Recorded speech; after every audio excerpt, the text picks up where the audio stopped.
सत्र के दौरान विधायक अपने अपने क्षेत्र की समस्याएं सदन के अंदर उठाएंगे। चलिए विधायकों के पास क्या क्या मुद्दे हैं वो आपको दिखाते हैं। मैंने नेता प्रतिपक्ष जी से, प्रीतम सिंह जी से, जो सीनियर विधायक हैं, उनसे राय ली। उन्होंने अवश्य बोला कि इसमें आना चाहिए विशेष अधिकार हनन, क्योंकि साफ तौर से देखिए पीठ से कई बार निर्देश पूर्व में भी मिल चुके हैं कि जो स्थानीय विधायक होता है उसकी अध्यक्षता में सारी बैठकें होती हैं। स्थानीय विधायक के बिना कोई भी विकास कार्य संबंधित बैठक कहीं पे भी नहीं हो सकती है जब उसके विधानसभा क्षेत्र की सीमा में हो। तो इसलिए ये बड़ा दुर्भाग्यपूर्ण विषय है कि ऐसी अनदेखी करी जा रही। मैं अपने ज़िले में इकलौता कांग्रेस का विधायक हूँ, लेकिन आज की तारीख में तो सरकार भी जनता की है और विधायक भी जनता का। जितने भी सवाल हमने लगाए हैं वो ज़्यादातर जनहित के हैं और जी ज़्यादातर जो है हम क्योंकि ऐसी जगह से आते हैं जहां काश्तकार का ज़्यादा महत्व होता है और काश्तकार के मुद्दे जो हैं जिन हम उठाने की पूरी कोशिश करेंगे। वैसे तो हम सारे ही मुद्दे उठाएंगे, लेकिन मेन हमारे जो हैं किसानों से जुड़े हुए होंगे और क्योंकि हम किसान क्षेत्र से आते हैं तो किसानों की बात ज़्यादा हम करें। जो एसएसपी उधम सिंह नगर है वो बेलगाम है, उस पर सरकार का कोई अंकुश नहीं है। और एक घटना मेरे साथ 26 तारीख को होती है सूदखोरों के खिलाफ, क्योंकि सूदखोरों के खिलाफ 2 दिन पहले मुख्यमंत्री ने खटीमा में एक बयान दिया था कि भाई सूदखोरों के खिलाफ अभियान चलाया जाए। तो उसी को लेकर उसकी शिकायत की गई थी कुछ ग्रामीणों के द्वारा।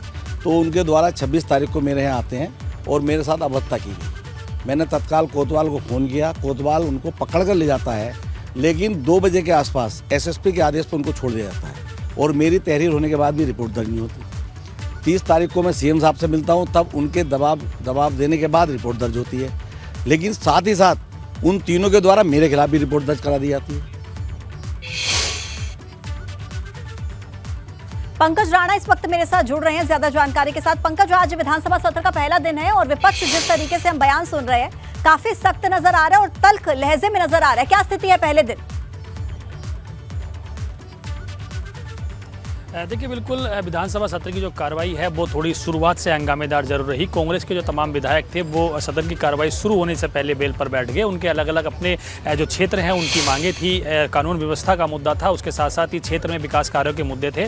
और सबसे बड़ी बात ये रही कि एक विशेषाधिकार हनन का मामला कांग्रेस के विधायकों ने सदन में उठाया और सदन के बाहर भी उस पर लगातार हंगामा काटा। लेकिन सदन की कार्रवाई जैसे ही शुरू हुई, जैसे प्रश्नकाल का वक्त शुरू हुआ, उस वक्त सदन की जो कार्रवाई है वो सुचारू रूप से चली। वन विभाग, PWD और पर्यटन विभाग के सवाल आज मुख्य रूप से लगाए गए थे और उसमें सवालों के जवाब भी दिए गए हैं। लेकिन 1-2 सवाल पे जो सिंचाई मंत्री हैं सतपाल महाराज, वो ठीक प्रकार से जवाब नहीं दे पाए। जैसे एक इकबालपुर में नहर का एक प्रस्तावित निर्माण किया जाना है, 2013-14 में ये प्रस्तावित की गई थी, लेकिन अभी तक भी उसका बिल्कुल काम नहीं हो पाया है और इस पर जवाब भी मांगा गया था, लेकिन वो इस पर जवाब नहीं दे पाए कि ये कब हो पाएगा। उसके साथ साथ ही यमुनोत्री धाम में कुछ विकास कार्यों को लेकर एक कंपनी को टेंडर दिया गया था जिसने 2 साल के अंदर अभी भी काम शुरू नहीं किया गया है। तो उस कंपनी से जो टेंडर है वो लेने की बात कही गई है। तो इस तरह के कई सवाल उसमें उठाए गए हैं, लेकिन सबसे महत्वपूर्ण जो रहा है वो जो तमाम विधायक हैं, खासकर कांग्रेस के जो विधायक हैं, उनके विशेषाधिकार हनन का मामला रहा है। और प्रीतम सिंह ने विशेषाधिकार हनन के तहत ये मामला नियम 300 के तहत विधानसभा में उठाया था,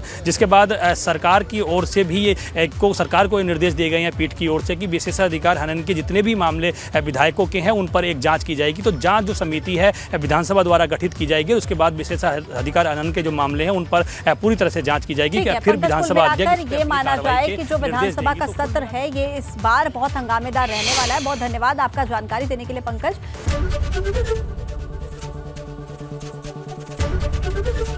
ABP गंगा, खबर आपकी, जुबान आपकी।